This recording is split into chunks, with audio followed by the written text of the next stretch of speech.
Buen día, hermanos, ¿cómo están? Me alegro mucho verlos. Como el domingo pasado va creciendo la congregación, se va animando a venir, así que los animo a que con el orden que ya conocemos lo podamos hacer, animarnos a estar conectados físicamente, no solamente a través de las redes, a través de la virtualidad. Me pone contento porque veo que hay gente adulta, pero también muchos jóvenes, adolescentes, hay niñitos también. Así que bueno, me pone contento que poder verlos en esta mañana. Lo vi a Cristian Pucharelli, que está allá al fondo, y me dijo, otra vez Fabián, vos vas a predicar. Pero bueno, les prometo que este mes va a ser el último domingo que me van a ver acá. El domingo pasado tuvimos una emergencia y los que tuvieron, no sé si recuerdan por ahí el mensaje, era un mensaje de Ana, que está basado en 1 Samuel capítulo 1, donde nos hablaba, como decía el pastor, cuando nosotros venimos con todas nuestras angustias y cuando esa angustia nos hace la vida insoportable. Y cuando el enemigo utiliza eso para frenarnos, para condenarnos, para hacernos la vida difícil, aunque alrededor podamos estar rodeados de cosas muy buenas, incluso un buen esposo, una buena posición económica, muchas situaciones, ¿no? Entonces, como el pastor decía, Dios sabe lo que vos estás pasando. Dios conoce el estado de tu corazón. Y hablábamos que Ana tenía una actitud de humildad y lo que ella aprendió es a dejar de ir a las personas primeramente y entendió que su marido nunca iba a poder satisfacer esa necesidad profunda y vino a la presencia de Dios. Y decíamos que derramó su corazón. Pero ¿se acuerdan que había un detalle? Que de intermediario ahí en el medio estaba Elí, el sacerdote. Y ahí veíamos cómo la religión juzgaba y cómo la religión se convertía en un impedimento para que las personas que realmente tenían una verdadera necesidad y que Dios quería ministrar, esas personas en vez de ayudar o facilitar, esta palabra la usa nuestro pastor, facilitadores, ¿sí? Se convertían en un estorbo, en un impedimento para que las personas alcancen esa conexión con Dios y para que sean librados de sus cargas. Así que no voy a repetir el mensaje, así que no es otro, pero está conectado, viene a ser la parte 2, ¿no? No es el regreso ni nada como las películas, es otro mensaje. Una de las cosas que vemos en nuestra sociedad, tanto políticos, famosos, lamentablemente hasta en iglesias, es por ahí esa distancia que hay entre personas, ese distanciamiento que hay entre personas. Por eso el mensaje yo le puse acortando distancias, ¿sí? El ser humano ya de por sí tiene la tendencia a dividirse, a querer ponerse el uno sobre el otro, a competir, a inflar lo bueno que tiene y esconder lo malo que tiene. Ya es inherente del ser humano, los seres humanos somos así, ¿no? Pero damos gracias a Dios que el Señor nos mostró otro modelo. Y a veces es el lugar que se ponen las personas que marcan distancia, ¿sí? Entre líderes y liderados, o ese lugar entre jefe y subordinados o empleados. En cualquier lugar de autoridad a veces es la propia persona que se pone en ese lugar. Y es la persona la que marca la distancia. Pero en otras oportunidades son nuestros complejos de inferioridad o nuestra falta de sanidad lo que nos hace a veces poner a esas personas en ese lugar, en un lugar sí de respeto por el lugar que ocupan, sí de respeto por lo que Dios le dio, pero en un lugar casi bordando la idolatría, ¿sí? El exceso de admiración. Ahora, Jesús nos enseñó que nosotros no debemos poner a nadie en ese lugar. Y en este tiempo estuve meditando por qué. Y dice, esto lo escribí yo, ¿no? En la meditación dice, porque para poder producir transformación en una vida es necesario acortar distancias, eliminando todas las barreras que lo impiden.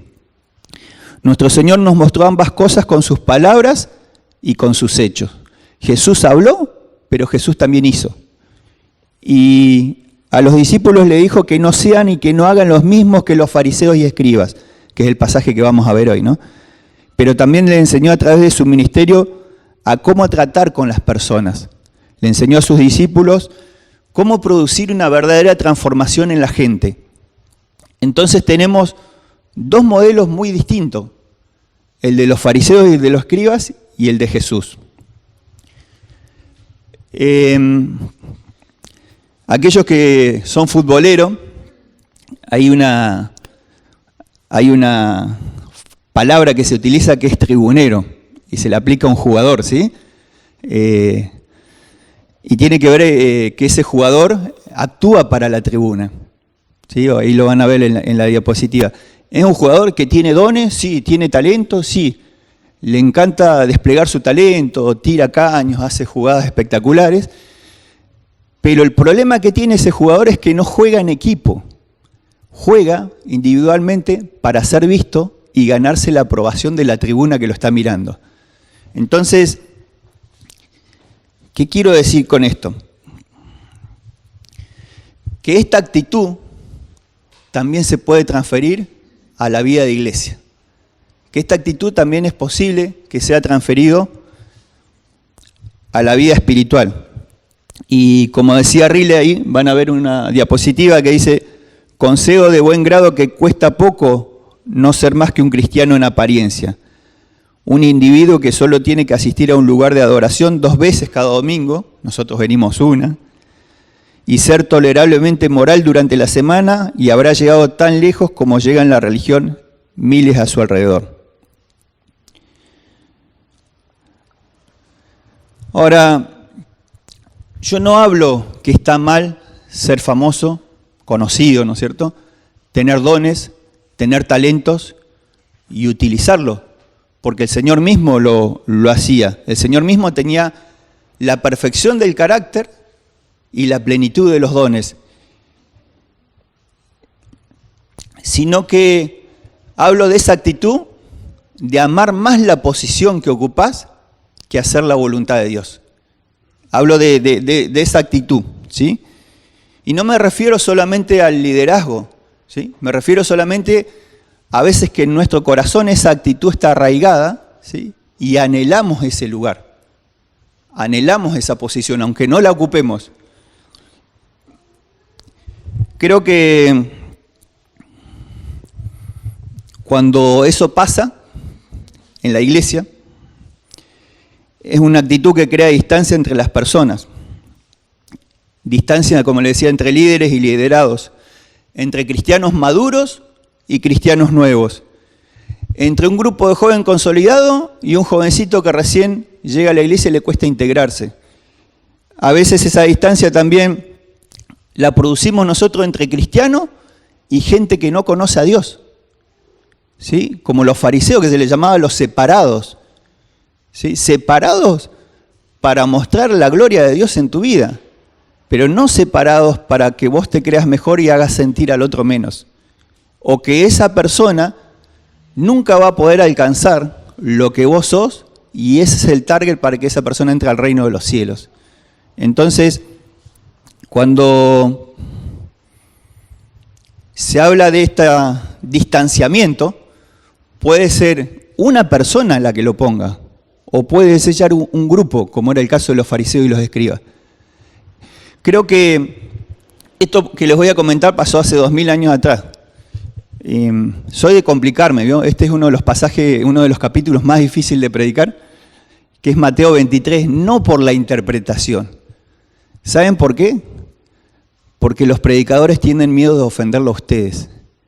Tienen miedo de ser catalogados de paleros, o de legalistas, o de creerse mejores, o de condenatorios.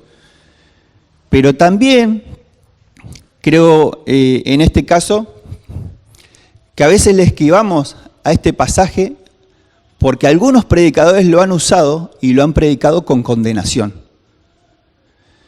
Es difícil ver la gracia de Dios en este pasaje, en este capítulo, pero yo les quiero mostrar cómo Jesús también tuvo gracia por esos religiosos. Como Jesús también mostró su gracia a pesar de las palabras duras que él dijo. ¿Por qué traigo este tema hoy? No era porque no tenía otra cosa que predicar, ¿no? Sino que el Señor me llevó a esto y encontré este pasaje y lo venía leyendo. Y personalmente creo que la iglesia moderna, ¿sí?, en los últimos 50 años no ha sido inmune a lo que yo considero personalmente es el mayor daño y debilitamiento que hemos tenido como iglesia, como cuerpo de Cristo.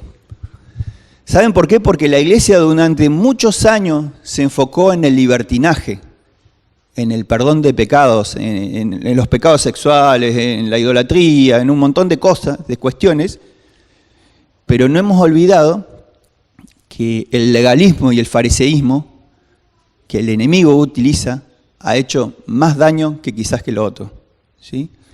¿Qué es el fariseísmo moderno?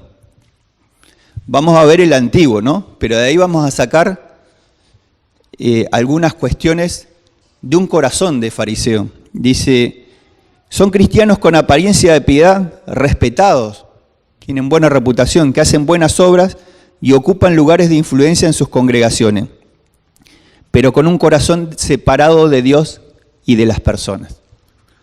Este es el punto clave, ¿sí? Si tu religión, si tu espiritualidad te separa de Dios y te separa de las personas, no estás teniendo una relación viva con Jesucristo.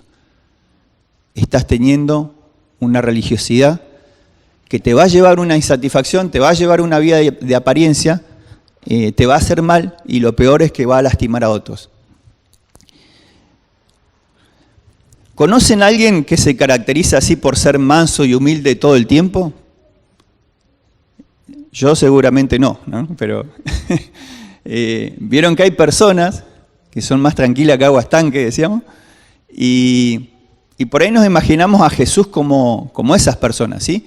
Todo el tiempo Jesús con su túnica, la paloma volando, siguiéndolo, paz y amor, medio un Jesús hipón, ¿no? Así medio hippie. Y esa es la imagen por ahí que nos muestra, ¿no? Pero te sorprendería si hoy lo tuviéramos a Jesús aquí delante nuestro y verlo actuar enérgicamente y con firmeza, sin perder la compostura y sin perder la compasión. Lo que pasa es que nosotros medimos compasión por los estándares nuestros. Nosotros pensamos que compasión es ser buenito todo el tiempo, ¿sí? Pero cuando nosotros, por ejemplo, corregimos a nuestro hijo con firmeza, lo hacemos por amor y por compasión. Porque sabemos que si no hay esa corrección, las consecuencias van a ser peores. Bueno, con Jesús cuando confrontaba de esa forma, era así. Ahora, vemos que era la ley para los judíos. Jesús se usa mucho la palabra legalista, ¿vieron?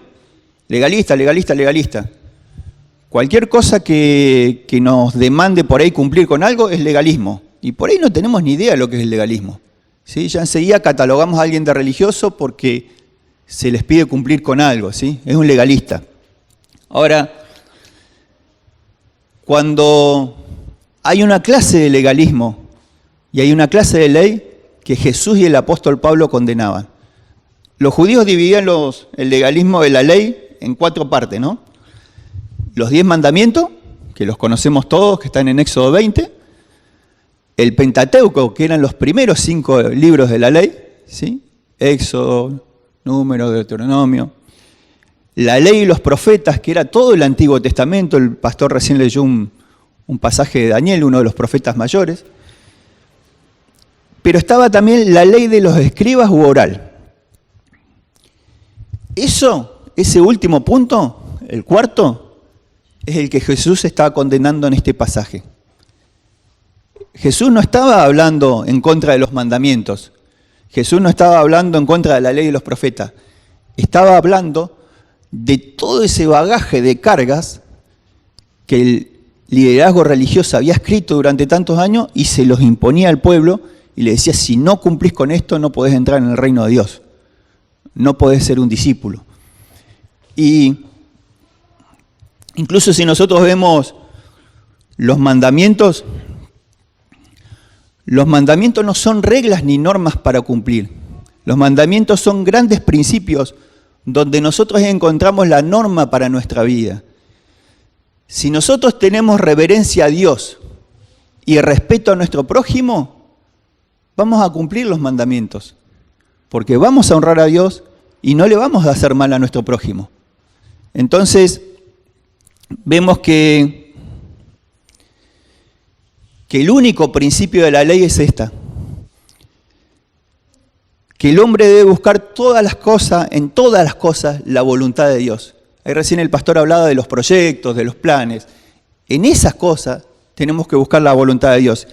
Y que cuando la conocemos, no nos podemos quedar ahí. Tenemos que hacer todo lo posible que esté a nuestro alcance para obedecerla. Una vez a mí una hermana me confrontó, muy bien, ¿no? En amor, pero el Señor la usó.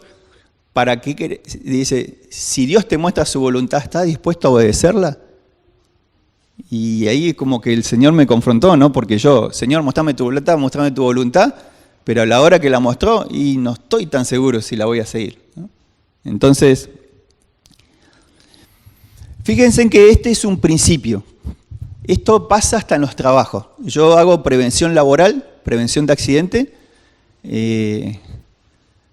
Jorge Saavedra trabaja en el campo y sabrá de lo que hablo. Los seguritos nos dicen a nosotros porque hacemos seguridad. Y nos encontramos con estas cuestiones, ¿sí? Hay principios de la seguridad, ¿sí? Pero son unos, por ejemplo, en la empresa donde estoy yo, son 10 principios de la seguridad. Y el principio tiene una sola meta: proteger a las personas de los accidentes y de que no se produzca, por un accidente se produzca una contaminación en el ambiente, pérdidas materiales también, ¿no? Es eso solo. Pero para cumplir esos principios empezaron a escribir procedimientos, instructivos, un montón de cuestiones así, y se termina convirtiendo en un choclo así de papeles, y se hacen largas reuniones para poder identificar cómo se va a cumplir con eso. ¿Y saben qué pasa? Terminan enredados en todo, le terminan buscando el pelo al huevo, podríamos decir, se ponen en un detalle y están tan metidos en ese detalle que se le escapa la tortuga con cosas grandes, y después ese que fue tan riguroso, uno no entiende cómo después es tan flexible cuando le conviene, o a veces no entiende por qué le pasó un accidente tan grave si es tan riguroso. Dicen que esas personas están para suspender trabajo y no para ayudar que el trabajo se haga en forma segura. Bueno, más o menos así es lo que Jesús acusaba a los escribas y a los fariseos, ¿sí? Agarran la ley de Dios y en vez de mostrar el principio, el espíritu de la ley, hace una larga lista de cosas que la gente tiene que cumplir, ¿sí? Y lo que le están haciendo a las personas es hacerse olvidar de cuál fue el principio principal. Los acompaño y que abran sus Biblias en Mateo 23, del 1 al 4. Ese es el pasaje que nos va a tocar hoy. Les prometo que nos quedamos en ese capítulo nomás. Yo lo titulé esa parte, hacer de la religión una carga. Fíjense en que, como les decía, que los escribas, los fariseos, los escribas, como decía la palabra, escribían, ¿no? Venía de la época de Nehemías. Y los fariseos decían, esto que escribieron, nosotros lo cumplimos a rajatabla, ¿sí? Entonces eran el grupito, que eran los elevados en la época de Jesús, y no tenían solamente el Antiguo Testamento ellos, tenían 60 volúmenes de libro explicando qué quería decir eso y cómo se debía cumplir. O sea, imagínense la burocracia. Por ejemplo, ¿no? Había un principio en los mandamientos que dice que hay que guardar el sábado. ¿Para qué se debe guardar el día de reposo? ¿Por qué venimos hoy acá? Porque el pastor dice, porque si no pierdo la salvación, porque qué van a decir los hermanos, y porque medianamente está bien hacerlo. No, el principio era que el día de reposo es un regalo que el Señor nos dio para acordarnos a Él, para honrarlo especialmente, y para que en este día nosotros seamos fortalecidos hoy. Ahora, ¿qué hacían estos fariseos y estos escribas? Pasaban horas discutiendo de cómo se debía guardar el día de reposo. ¿Sabe qué cosas discutían? Algunas son graciosas, ¿no? Pero si podían mover una lámpara de un día al otro, porque si no ese era considerado un trabajo, porque ellos no podían trabajar el día de reposo, ¿no? Decía que si alguien tenía el oficio de sastre y agarraba una aguja y se la ponía acá en la solapa y salía a caminar, está cometiendo pecado porque está trabajando en el día de reposo, porque esa aguja la usa para trabajar. Fíjense en el grado de locura y de incoherencia. Si una mujer se ponía un broche o una peluca, ya la consideraban que se estaba adornando para salir, entonces en el día de reposo era quebrantado. Y bueno, los viejitos estaban mal, ¿no? Dice que hasta la dentadura postiza le controlaban si la llevaban o no. Llevar un brazo a un niño en el día de reposo era un pecado o no, lo evaluaban, ¿no? Y decimos, ¿somos tan distintos nosotros en esta época? A veces tenemos la lupa y ese ojo crítico también mirando a los demás qué se puede y qué no se puede hacer. Fíjense en lo que se decía de los fariseos en la época. Dice, cuando hablaban de un fariseo decían esto: nada es nunca bueno para un fariseo y nada merece regocijo, alegría, a menos que sea la caída de los demás. Amargos. El único momento en que se reían eran cuando lo veían caer a un hermano, y el único momento que anhelaban era verlo caer a Jesús, que era el único que nunca le pudieron hacer pisar el palito, ¿no? Ahora, podemos decir que si ustedes ven un poquito más atrás, después en sus casas, en el capítulo 22, Jesús ahí en un momento también le cierra la boca con sus palabras, con palabra de Dios, a los saduceos, a los herodianos, a los fariseos, a los escribas, y decía que ya nadie se atrevía a hablarle y a decirle nada. ¿Por qué? Porque Jesús tenía autoridad. El problema era, ¿por qué Jesús era tan duro con ellos? Porque podíamos decir, Jesús, no tenés compasión, no tenés misericordia. Ellos igual necesitan salvación. ¿Saben cuál era el problema? El problema era la actitud. Ellos cuando venían a Jesús no venían para buscar ser transformados. Venían con la intención de hacerlo caer. Con la intención de encontrar algo, alguna falta en él. Y ese es el espíritu de la religiosidad. Cuando nuestra única intención o nuestra intención principal no es que nosotros seamos transformados por Jesús, sino mirar al otro y encontrarle alguna falta para yo sentirme mejor o para no sentirme tan mal como él, ¿no? No soy como el publicano, no soy como el pecador. Jesús utiliza la palabra hipócrita 7 veces en este pasaje. Creo que Jesús, cuando les dice esta palabra, cuando Jesús da esta palabra, le está diciendo, ustedes son actores, no son auténticos. Están mostrando una apariencia de algo que no son. Entonces, Jesús fue al hueso, ¿no? Por eso no lo querían mucho, ¿no? No andaba con vueltas para decirle las cosas. Ahora, eso tampoco a nosotros, hermanos, nos pone en posición de llamar hipócritas a los demás, fariseos. Todos tenemos vestigio de fariseísmo en algún momento de nuestra vida, en nuestros corazones, ¿sí? ¿Saben dónde se ve más a veces?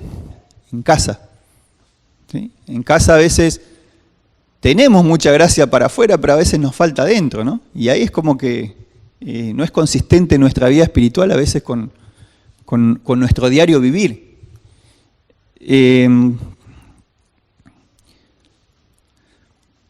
¿Es algo que nosotros debemos escuchar? Sí, porque Jesús le dijo a sus discípulos que debemos cuidarnos de la levadura de los fariseos. Y si nosotros nos consideramos discípulos del Señor, nos deberíamos cuidar de eso. Dice, cuídense de la levadura de los fariseos, que es la hipocresía. Para Jesús un hipócrita era una persona que practicaba solamente una religión externa, alguien que no era auténtico. Vamos a pasar esto rapidito, porque quiero que se queden, si quieren bajar un poquito las luces, quiero que se queden el Talmud, que era un libro judío, ¿sí? Nombraba 7 clases de fariseos. Entonces quiero que veas las actitudes que tienen ellos, pero porque tenían una imagen de Dios distorsionada. Y quiero que sinceramente puedas poner ahí en tu corazón y en tu mente si no hay algo que por ahí pasa por nuestro corazón, nuestra mente, o hacemos nosotros. Entonces esos son los vestigios de fariseísmo nosotros que deben ser transformados. Fíjense en que dice, estaba el fariseo de hombro. Cumplía con toda la ley, pero llevaba sus buenas obras siempre al hombro. ¿Por qué lo hacía? Porque buscaba una reputación de pureza y bondad. El problema era la motivación. Él buscaba la admiración de los demás. Entonces podemos estar en el Evangelio cumpliendo con un montón de cosas, pero buscando la aprobación y la admiración de los demás. El otro es el fariseo espera un poco. ¿Sí? Como dice el pastor, dice puro cotillón, ¿sí? Mucho ruido, pocas nueces, hablaba mucho y no hacía nada, ¿sí? O hacía muy poco. Después ellos tenían identificado ese, el fariseo acardanalado o sangrante. ¿Por qué se lo llamaba sangrante? Porque era tan puro, tan santo. Recuerden que en Palestina había muchos prejuicios, podríamos decir, machistas en cuanto a la mujer, ¿no? Y se van a encontrar con iglesias así también y con personas así dentro de las iglesias.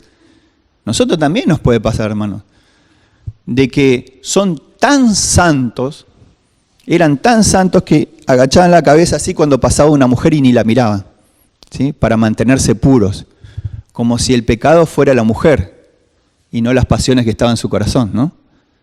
Siempre el pecado, el fariseísmo es el otro, no está en mí.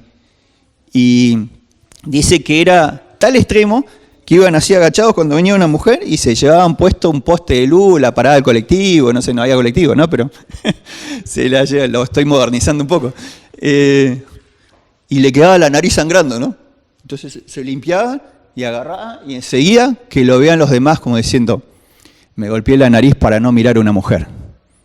A ese punto. Después estaba el fariseo que le llamaba el fariseo de joroba, ¿no? Jorobado, tambaleante.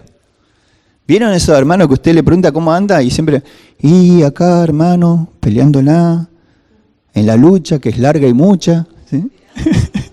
Y van así con semblante. ¿Se acuerdan cuando Jesús decía, cuando ayuné, no pongas cara de pobrecito? No pongas cara para que los demás te vean. Entonces a veces una actitud, podríamos decir, de autocompasión, de miseria. Pero ¿saben qué era? A veces esa aparente humildad es orgullo encubierto. No es miseria. Dios no nos llama a ser miserables y mucho menos con el objetivo que Dios, los demás digan, ¡uy, qué humilde que es! Después estaba el fariseo contador, ¿sí?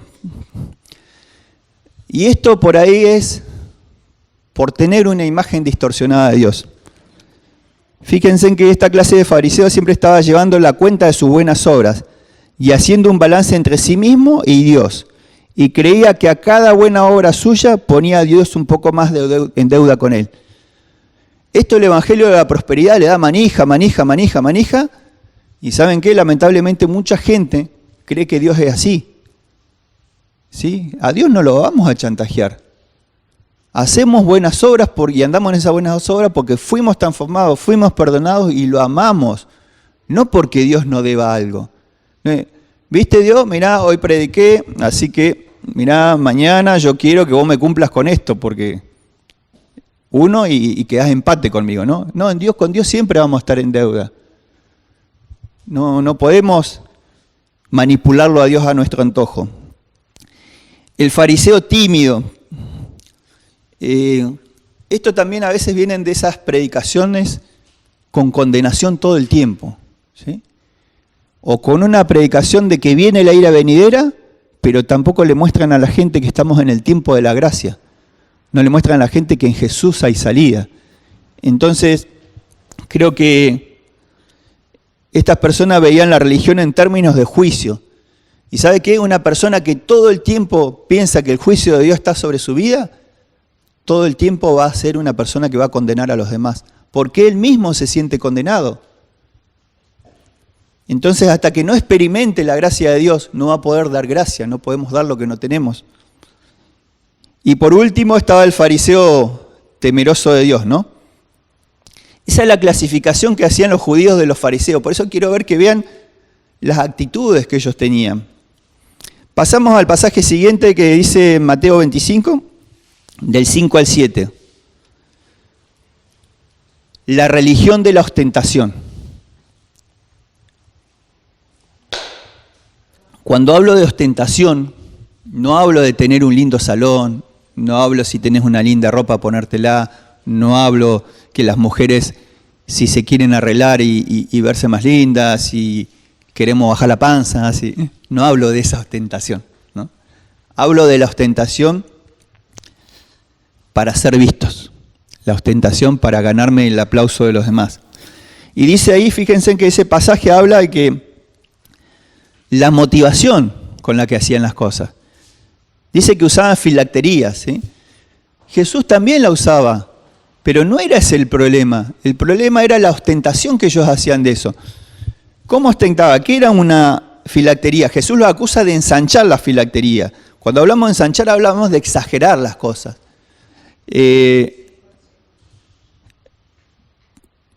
Mateo 23, del 5 al 7. Los judíos llevaban para la oración y todavía la hacen como se llaman las filacterías. Ellos lo utilizan todos los días sábados. Lo utilizan todos los días menos los sábados o las fiestas especiales. Son unas cajitas de piel, acá que se atan con correas en la muñeca y acá en la frente. La guardan en un rollito y tienen 4 pasajes bíblicos ellos del Antiguo Testamento. 2 de Éxodo y 2 de Deuteronomio, ¿no? El tema es que ellos andaban con una caja así. Imagínense que era así, yo me ponía la caja así, caminaba con la caja ahí, con 4 pasajes bíblicos. Hoy podíamos hablar también, ¿no?, de que me traigo una Biblia así grandota y la calzo acá bajo brazo para que miren la piedad que tenga y lo estudioso que soy de las Escrituras, ¿sí? Esa era la motivación que Jesús denunciaba. Decían alargar los flecos de su manto. Los flecos de los mantos eran como pompones en los 4. ¿Se acuerdan cuando Jesús sanó a la mujer con flujo de sangre? Que dice que ella tocó el borde de su manto. Bueno, se cree que agarró uno de esos pompones de su túnica. Eso eran los flecos de los mantos. También lo usaban ahora modernamente en la ropa interior y en un chal que se ponen los judíos para hacer oraciones. El tema era que ellos lo hacían tan largo que parecía una cola de novia, ¿no? De vestido de novia, así. Tan largo así, que lo único que hacían era llamar la atención sobre ellos. Entonces, Jesús sigue con la denuncia y le decía que amaban los primeros lugares, en los banquetes y en las sinagogas, en las iglesias y cuando se juntan a comer. ¿Por qué decía que amaban los primeros lugares? No está mal estar en un primer lugar. El tema es amar esa posición más que a Dios y a las personas. Dios, si te dio una posición en un primer lugar, es para que la uses con humildad y al servicio de Él. Entonces, lo que Jesús denunciaba acá era que amaban los primeros lugares. ¿Por qué? Porque los últimos lugares en la época de ellos lo dejaban para los niños y para la gente menos importante. Entonces Jesús dice, ustedes están poniendo distancia entre Dios y la gente. Ustedes, al ser representantes míos, de Dios, al decirse representantes de Dios, están haciendo diferencia, distancia. Dice que amaban, que los saludaban respetuosamente. Ya lo he dicho en otras prédicas, ¿no? Pero hoy se escucha mucho siervos de Dios que se hacen llamar padres, ¿sí? Y por ahí chicos, chicas que vienen con un tema de una paternidad, una carencia de paternidad, a veces les resulta muy lindo, ¿no? Porque todos necesitamos la protección, el amor, la seguridad. El problema está que ellos se ponen en lugar de Dios y Jesús dice que ellos exigían, ¿sí?, que se les tenga más respeto que a los propios padres, porque decía, tu padre te dio la vida corporal, pero yo te doy la vida espiritual. Se ponían en el lugar de Dios. Dios es el único que puede dar vida a las personas. Yo te puedo predicar el Evangelio, pero si el Espíritu Santo no obra en tu corazón, son palabras vacías. ¿Por qué produce efecto la palabra de Dios? Porque estamos diciendo lo que Dios dice, lo que Dios sale de su boca. No porque yo pueda dar vida. Si a mí la vida me la dio Jesús, a mí la vida me la dio el Espíritu. Entonces, de la misma forma Dios va a obrar en otros. También le decían rabí, ¿no?, que era un título para los maestros. A ellos les gustaba, les encantaba que le decían maestros. Ahora Jesús sigue con esta denuncia y pronuncia 8 ay, ¿sí? En algunos lugares se traduce guay, ¿no? Y por ahí pensamos que es la ira santa de Dios por la justa indignación de lo que él veía de esto, ¿no? Pero no solamente es el enojo de Dios. Jesús también ahí es una lamentación. Si ustedes ven que él se lamenta por los religiosos, pero también se lamenta por Jerusalén. Y él llora con compasión. Entonces, ahí es donde está la gracia de Dios. Dios también tiene compasión por un corazón religioso. Porque a veces también nos pasa eso.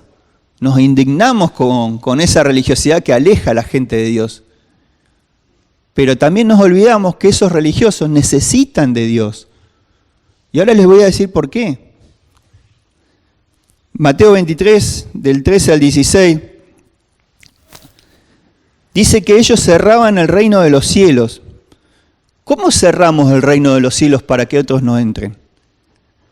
Cuando supuestamente vos sos cristiano, y la gente piensa que eso es el Evangelio y que eso es un cristiano, pero ve tu vida y no ve a alguien auténtico transformado, sino que con tu vida de apariencia y las demandas que le impones a esa persona, haces alejar a la gente de Dios y de ese Dios de toda gracia y compasivo. Dice que esos devoraban las casas de las viudas.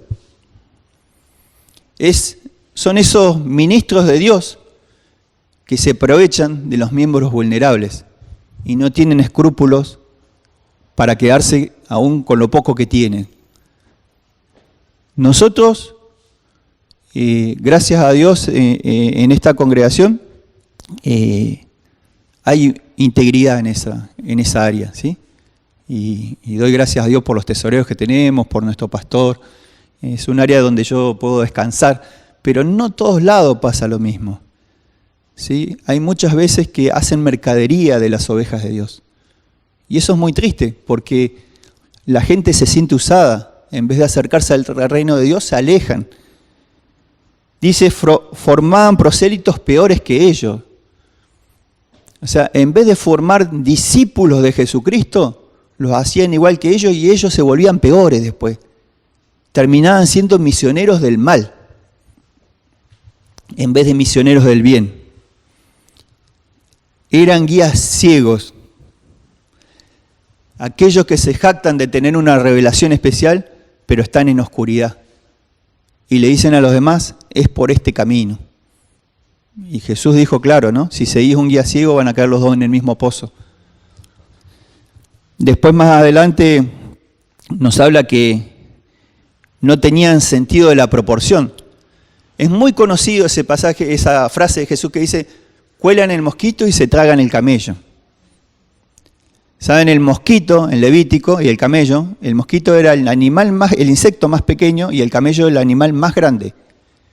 Entonces, Jesús lo que está haciendo acá en esto, está dando en forma exagerada una enseñanza, diciéndole, vos cuando tomás tu vino, tu té, le ponés un filtro, le agregás, como se hacía en la época, dice, para que no caiga ningún insecto, ninguna impureza. Eran animales inmundos, insectos inmundos, ¿no? Para que no caiga ninguna impureza. Pero fijándote en el detalle, te olvidas de lo principal. Fijándote en los diezmos, en diezmar puntillosamente, te estás olvidando de la compasión, de la misericordia, de la fidelidad. Y dice, estaba bien que hicieras eso, pero te estás olvidando de lo más importante. Les gustaba aparentar santidad. ¿Cuándo aparentamos santidad? Cuando estamos enfocados en nuestros actos externos y no en nuestra vida interior. Cuando queremos ser justificados por lo que hacemos y no nos ponemos delante de Dios y le mostramos lo que somos. Se mostraban de cierta forma porque se negaban a reconocer su pobreza espiritual. Las pasiones pecaminosas gobernaban su vida. Fíjense en que ellos le tenían a Jesús envidia, bronca, mentían, lo difamaban. Llegaron a tal punto de odiarlo que planificaron su muerte. Entonces, podemos decir que cuando Jesús le dice, están limpios por fuera, pero por dentro están llenos de podredumbre, tenía razón. Ahora, ¿cuál es la raíz de toda esta actitud? Cuando nosotros tenemos una justicia propia y falta de humildad, vamos a tener un corazón así. El único que te puede justificar es Jesucristo. Y para eso necesitamos un corazón humilde. Por ahí nos puede pasar como iglesia también, no como individuos. La mayor de todas las herejías es creer que nuestra iglesia es la puerta de entrada al reino de Dios y creernos que nosotros solos tenemos el monopolio de Dios y su verdad. Hoy nos está visitando Cristian, unos hermanos de otra congregación, y es hermoso hablar con ellos. Y es hermoso escuchar a otros hermanos que te ministran y te hablan de las cosas del Señor y verlo en su vida. Entonces, no nos podemos creer que somos los únicos, que los bautistas tenemos la revelación de todo y somos el monopolio de la verdad encarnada. Nunca debemos olvidar que solamente Cristo es la puerta de acceso al reino de Dios. Entonces, la atención, que ese es el punto principal, no debe estar enfocado en nosotros ni en nuestra denominación. La atención debe estar enfocada en Jesucristo.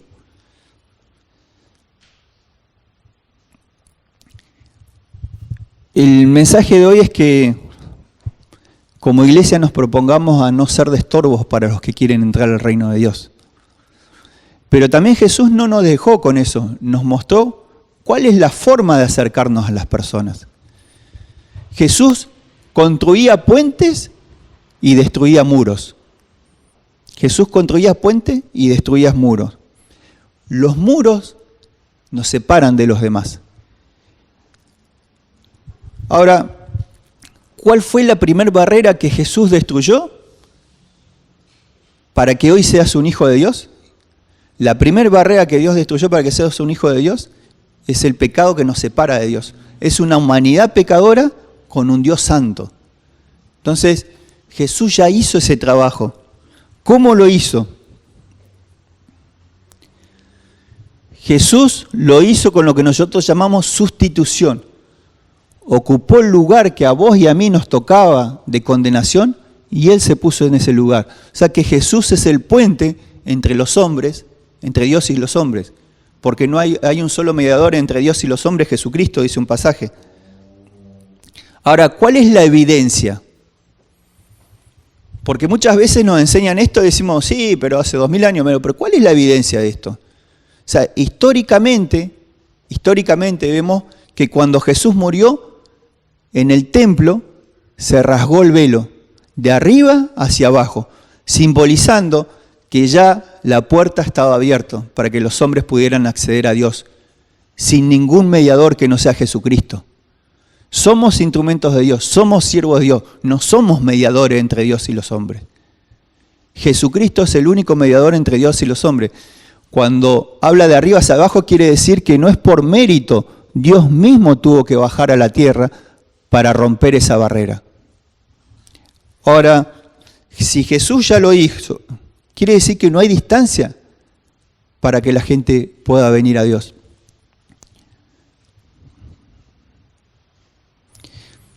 ¿Para qué lo hizo Jesús eso? Para que el ser humano nunca más pueda estar lejos de Dios. Entonces, ese es el mensaje y la esencia del Evangelio. ¿Cómo Jesús construyó puentes? Y con esto termino, ¿sí? No lo busquen, después léanlo en sus casas.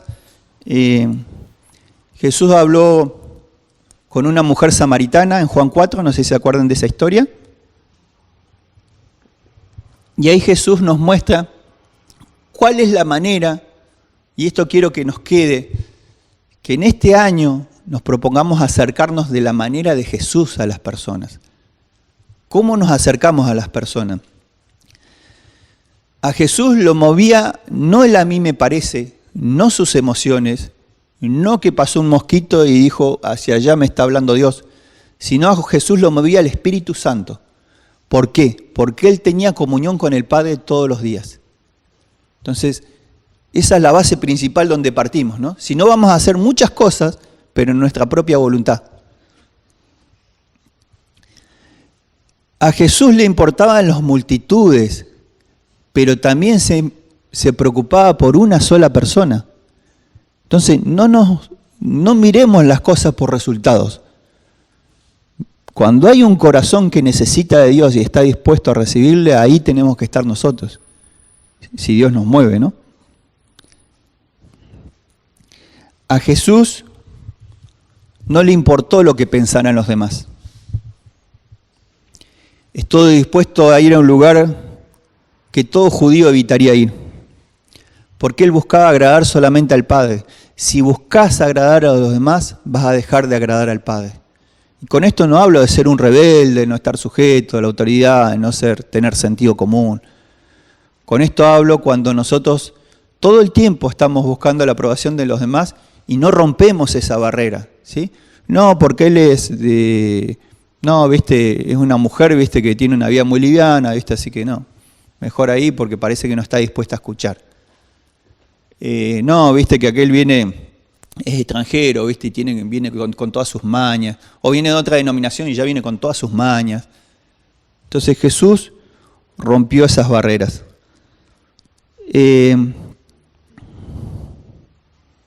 A Jesús no le importó el cansancio. Jesús, cuando se sentó a hablar con la mujer samaritana, le dijo, estoy cansado, tengo sed. No le importó mostrar su flaqueza humana, su debilidad humana. Entonces, ¿quiénes somos nosotros para no mostrarnos cuando tenemos debilidades o cuando no tenemos necesidad? Porque decir, ¿qué van a decir los hermanos? Nos cansamos también. Nos hartamos, tenemos sed, tenemos hambre, tenemos que dormir. ¿Sí? No somos superhombres, no somos semidioses los que estamos sirviendo al Señor. Somos siervos de Jesucristo. Y Jesús en su ministerio también muestra que Él se cansó. Entonces se tomó un tiempo para descansar, pero fíjense en que aún en el medio del descanso, el Señor estaba haciendo la voluntad de Dios. No caigas en el activismo. No caigas que pienses que el día que descanses no estás agradando a Dios. Eso es una trampa. ¿Sí? Porque aún en el medio de tu descanso Dios te está ministrando y aún en el medio de descanso Dios está llevándote a que puedas ser de bendición para otros. Jesús no tenía mandatos ni prejuicios religiosos que lo limitaran. Jesús era un rabí totalmente distinto a los demás. ¿Se acuerdan lo que hacían? Que ni miraban a la mujer. Y Él estaba hablando con la mujer en el mediodía, ahí, a plena luz del día, donde todos lo veían. Entonces, no dejes que los prejuicios religiosos y legalistas limiten la obra de Dios que quiere hacer con tu vida. Por miedo a los religiosos. O sea, que Dios nos libre de todo temor a la religiosidad, a querer agradar a los demás, a lo que supuestamente es lo que el evangélico promedio debería hacer o comportarse. Sí, debemos tener vidas de santidad, hermanos. Debemos vivir para agradar a Dios. Pero no una lista larga de pensando en qué van a decir los demás. Dice que por último Jesús Estaba libre de prejuicios culturales y morales. No miró si la mujer era de otra cultura, si era inmoral, si tenía un sistema de creencias erróneo. A veces por teología ponemos distancia, ¿sí? Porque no interpreta igual que yo. ¿Qué hizo Jesús? La corrigió, pero la corrigió en amor y le mostró que hay cosas más importantes que esas interpretaciones, le mostró la esencia. Jesús pudo derribar esas barreras, ¿saben por qué? Porque solamente vio un corazón que necesitaba de Dios y que había una persona que necesitaba el Evangelio, que necesitaba las buenas noticias, que era Él encarnado. Por eso Él fue a buscar. Jesús tenía paciencia, establecía un punto de contacto para hablar, no marcaba las diferencias, no nos enfocaba en las diferencias. Si todo el tiempo nos enfocamos en las diferencias, nunca vamos a terminar. Y esto me encanta de Jesús. Imagínense a mí tomando un vaso de agua, hablando con alguien, y que después de esa conversación mi vida salga transformada. Jesús de algo ordinario, terrenal, hacía cosas extraordinarias. ¿Por qué les digo esto, hermano? Porque a veces pensamos que la verdadera transformación de las personas es solamente desde un púlpito. Y tu vida, la que Dios va a usar este año y toda la vida para transformar las vidas de las personas en las cosas ordinarias, en las cosas cotidianas. Cuando Tony está en la radio, cuando Mariela está en su casa, cuando los chicos están haciendo una reunión, cuando te encontrás con tus compañeros en el colegio. Si tenemos ese corazón de Jesús, no es necesario, gloria a Dios si vienen a la iglesia, ¿sí? Pero muchas veces las ministraciones más profundas son fuera de estas cuatro paredes. ¿Sí? El reino de Dios es más amplio. Por último, quiero cerrar con esta conclusión que dice, ¿qué estamos haciendo nosotros, no?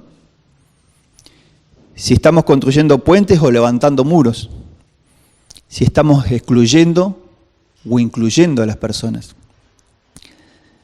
si estamos acortando distancia o estamos aumentando las mismas con nuestras actitudes, o si estamos brindando esperanza o estamos condenando a la gente. Jesús nos muestra cómo ser una iglesia para todos. Esa es la visión de esta congregación, ¿sí? De ser una iglesia para todos. Ahora, no vamos a poder cumplir con ese objetivo de ser una iglesia para todos si tenemos un corazón con vestigios de fariseo. O somos una iglesia con vestigios de fariseo, ¿no? Y no, sí lo vamos a poder cumplir si logramos que Jesús cambie nuestro corazón y nos dé ese corazón compasivo que Él mostró con la mujer samaritana, pero también esa firmeza para no permitir el fariseísmo que te haga esclavo de su sistema religioso o que siga dañando a las personas.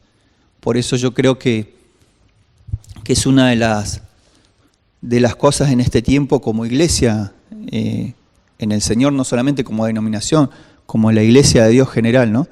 Que la iglesia moderna tiene que cambiar para que podamos ver vidas transformadas, personas que nazcan de nuevo. Podemos tener la iglesia llena, pero si no hay nuevo nacimiento, no tenemos ni para empezar. Vamos a ser prosélitos nomás. ¿Cuál fue la respuesta de Jesús o la respuesta de Dios para el fariseísmo moderno? ¿Cuál es? Gracia. Gracia para sanar y librar a los que han sido heridos por la religiosidad. ¿Saben qué, hermanos? En la iglesia hay mucha gente herida por haber vivido en hogares o por haber pasado por congregaciones muy fariseas, muy legalistas, y han causado mucho daño. Y esas personas o se mantienen al margen, ¿sí? O se meten de lleno, pero termina haciendo lo mismo que le hicieron. Entonces es algo que se tiene que cortar en el nombre de Jesús. Gracia para transformar, para perdonar y transformar cualquier corazón religioso. ¿Saben quién era fariseo? Nicodemo y el apóstol Pablo. Entonces, ¿qué quiere decir esto? que en Jesús está el poder para cambiar cualquier corazón, no importa lo religioso que pueda ser. ¿Y sabes qué? Si fuiste herido por la religión, si te indignan los religiosos que ponen trabas a las personas para que se acerquen a Dios, también quiero decirte que Dios tiene gracia por esas personas. No las desechemos, hermanos, aunque haya religiosos que tengan estas actitudes. ¿Sabes por qué? Porque capaz que tenés un Saulo que se va a convertir en Pablo. ¿Sí? Dios sacó el corazón fariseo de Saulo y lo convirtió en Pablo. Otro día hablamos con Cristian, no fue de un día para otro. ¿Sí? Fue un proceso el de Pablo. Entonces también sabemos que cuando venimos con todo ese bagaje de religiosidad, Dios nos baja el caballo, nos convierte, nacemos de nuevo, pero también hay un proceso que estamos en el medio. Así que los invito a que se pongan de pie y que en este año podamos tener esa gracia de parte de Dios para que seamos sanos y librados de esa conducta que capaz que nos impusieron de vivir de esa forma religiosa, pero que también tenemos gracias para perdonar a aquellas personas y que también tengamos la capacidad y la gracia de Dios para arrepentirnos nosotros si hay vestigios de fariseísmo en nuestro corazón. Eso, sinceramente, cada uno delante de Dios lo vamos a hacer. Señor, te damos gracias por tu palabra, Señor. Señor, creemos que tu palabra es actual, que es viva, que es eficaz. Señor, y vos nos mostrás que vos sos un Jesús compasivo, Señor, en esta mañana. Señor, por eso te quiero pedir, Señor, por aquellas personas, por los quebrantados de corazón, Señor.